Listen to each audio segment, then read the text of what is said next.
I am now 16 weeks pregnant, and thank the lucky stars, things are still smooth sailing. So you can see it's a little bit more obvious now, which is kind of good because there's such an awkward phase of you don't know, and if someone was to approach you, they don't want to insult you in case you're not pregnant, you just ate too much. So we're almost past the awkward phase. A few things have happened in the last couple of weeks. I got engaged, which is super exciting. Didn't see that coming. We found out the sex of the baby. We got the results back from a test called the NIPT test, similar to a Harmony test.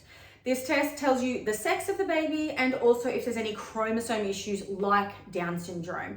Now, we had a couple of dramas with this testing and a lot of the things were delayed. So not a thought even crossed my mind before that we could have, chromosome issues, and being over 35, it is more likely.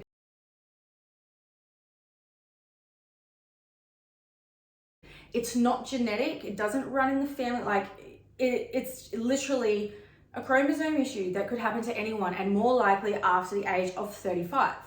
And because there were delays in these test results, I did start to think of it more. So when we found out that there were no issues, the biggest sense of relief washed over me. And of course, we found out the sex of the baby, which I will tell you towards the end of this clip.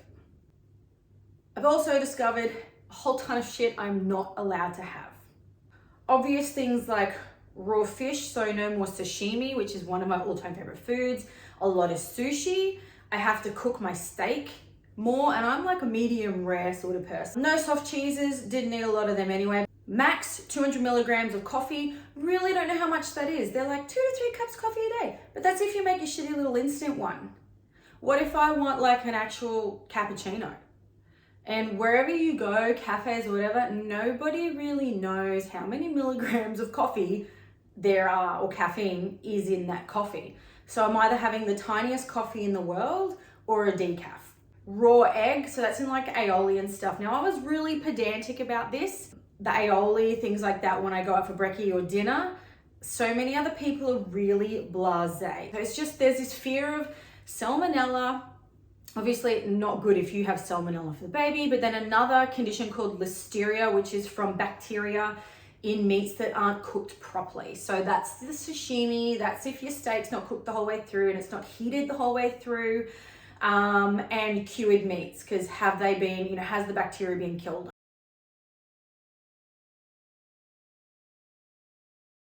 Three of the big things that are happening, which is unpleasant. One, the constipation and diarrhea is real. I'll go through a bout of not pooping for a day or two. And like my belly is more like this and I feel gross. Like I've got that head fog and I just don't feel quite right. And then it all comes out. So that's not exactly lovely, but it is, there's hormones going nuts, and generally it'll be due to the higher amount of progesterone, which sort of slows the digestive process. So progesterone is really high right now, and that's what I'm feeling from that. The other one is like, it hit me all of a sudden, literally need to pee every 45, 60 minutes. And it is so inconvenient. So inconvenient. It's like my bladder has shrunk to a quarter of the size that it was. And so when I do actually go to the toilet, it's like, well, from what I felt like, it was like I was busting. There was literally nothing there. So inconvenient.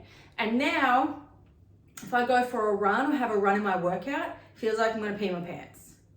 The other one is this rash on my neck. It sounds a lot more disgusting than it is, rash. But it's like, it's not itchy and it's not raised. It's a little bit rough. But you can see it's like red, and it actually looks worse in real life, but there's like these bruise looking things.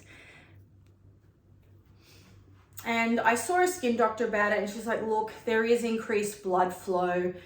It's superficial. So she said it's like the little capillaries have burst. And it should go away later, and I shouldn't be worried about it. Some fun facts. You can leave the umbilical cord on, connected to the baby and the mama, for a good couple of hours after birth. Fact number 2, North Queensland, I'm talking like Townsville, Mackay, Cairns, has the highest rate of syphilis in Australia. Don't ask me why. Because of that, well, perhaps because of that, I have to get tested for syphilis constantly throughout my pregnancy. I saw my midwife for the first time, or met her for the first time last week, and we are so on the same page with everything. Now, hypnobirthing is very similar to calm birthing. It's pretty much same. And it's just, it reinforces that a natural birth is safe and our bodies know what to do. They're all on the same page. So I feel really safe, and I'm really excited about this. I almost want to challenge my body. Can I go through birth and let my body do what it wants without the interference of fear or drugs or intervention?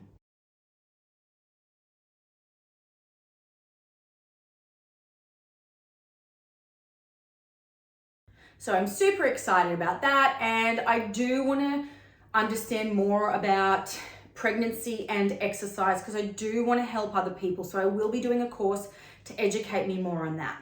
I'm just going by how I feel at the moment with my training, and I trust my body, I feel fine, but I know there's a lot of other people where it's a lot scarier. And to have a coach or someone guide them through will just give them the confidence they need to know, hey, I can exercise, everything is safe. And the next thing I'm going to learn about is pelvic floor strengthening. Now, at the moment, I know almost nil about this, but I do know the repercussions of if I do not have a strong pelvic floor after birth.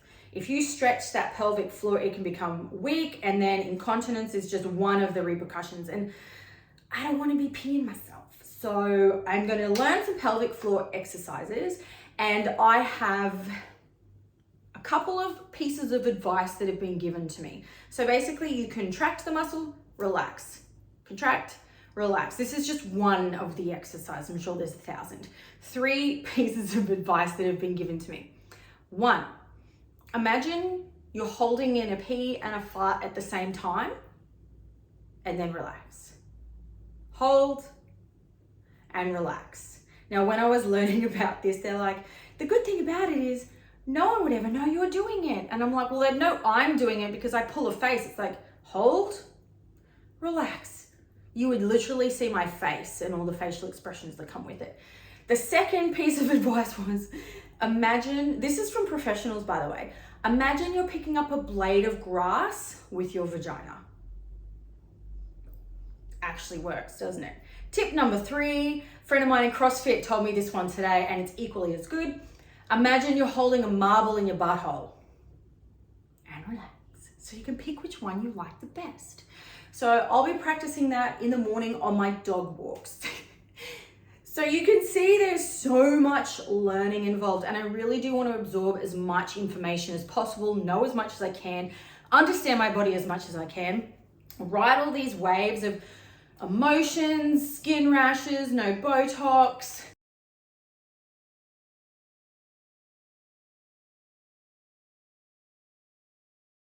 The belly, all the cute stuff. And yeah, I'll just keep you updated. So, okay, finally, I will reveal the sex of the baby. We are having a boy. Super excited. Chris is literally over the moon. He's like, I'm gonna take him everywhere. He's gonna wear footy jerseys. We're gonna play footy in the park. I'll take him to the shops. Honestly, it's so cute, but no idea on what to call the little bubba. So look, open to suggestions. That's an open book, right? Anyway, as usual, thanks for listening.